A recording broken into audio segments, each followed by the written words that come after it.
सुप्रभात बच्चों, आज हम लोग क्रिया पढ़ेंगे। चलो शुरू करते हैं। सबसे पहले हम लोग जानेंगे कि क्रिया कहते किसे हैं।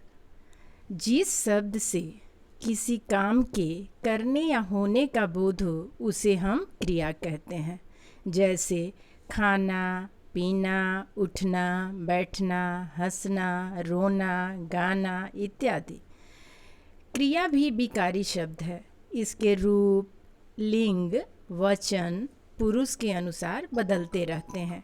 वाक्यों में इनका प्रयोग विभिन्न रूपों में होता है, जैसे खाना, खाता, खाती, खाते, खाया, खाई, खाए, खाऊं, खाऊंगा, खाऊंगी, खाएंगे, खिलाना, खिलवाना आदि।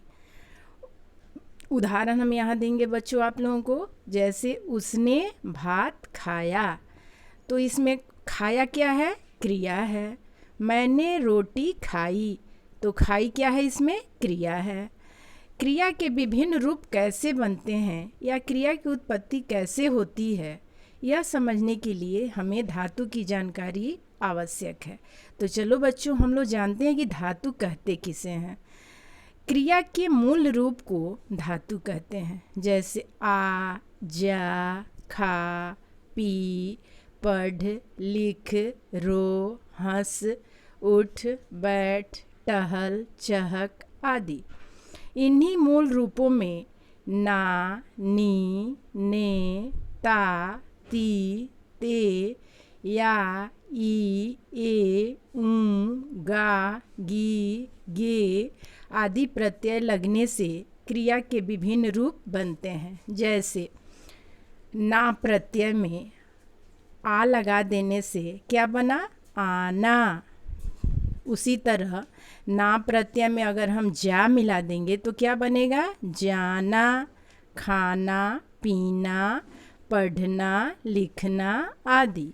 उसी तरह ता प्रत्यय में आता, जाता, खाता, पीता, पढ़ता, लिखता आदि।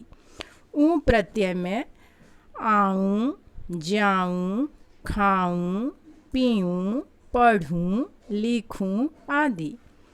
हिंदी में क्रिया का सामान्य रूप मूल धातु में ना जोड़कर बनाया जाता है, जैसा कि आप लोग अभी ऊपर देखे हो। चलो बच्चों, अब हम लोग आगे बढ़ते हैं। अब हम लोग जानेंगे क्रिया के भेद। क्रिया के कितने भेद होते हैं? क्रिया के 2 भेद होते हैं, सकर्मक क्रिया और दूसरा होता है अकर्मक क्रिया। अब हम लोग जानेंगे कि सकर्मक क्रिया हम किसे कहते हैं। जिस क्रिया के साथ कर्म हो या कर्म के रहने की संभावना हो उसे हम सकर्मक क्रिया कहते हैं। जैसे खाना, पीना, पढ़ना, लिखना, गाना, बजाना, मारना, पीटना आदि। अब हम वाक्य के माध्यम से देखेंगे कि हम सकर्मक क्रिया की पहचान कैसे करेंगे। जैसे वह आम खाता है, तो हम प्रश्न करेंगे कि वह क्या खाता है। तो जाहिर सी बात है कि वह क्या खाता है, तो वह आम खाता है। सीता रोटी खाती है, तो सीता क्या खाती है? तो सीता रोटी खाती है। तो यहाँ कर्म क्या है? आम है। या किसी न किसी कर्म, भात, रोटी आदि के रहने की संभावना है, अतः खाना क्या है? सकर्मक क्रिया है।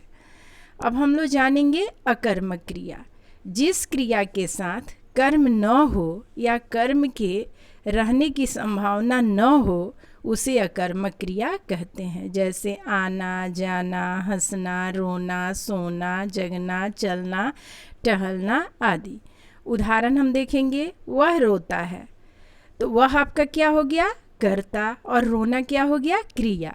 तो बच्चों, इसमें कहीं भी कर्म नहीं है, इसलिए यह कौन सा क्रिया है? अकर्मक क्रिया है।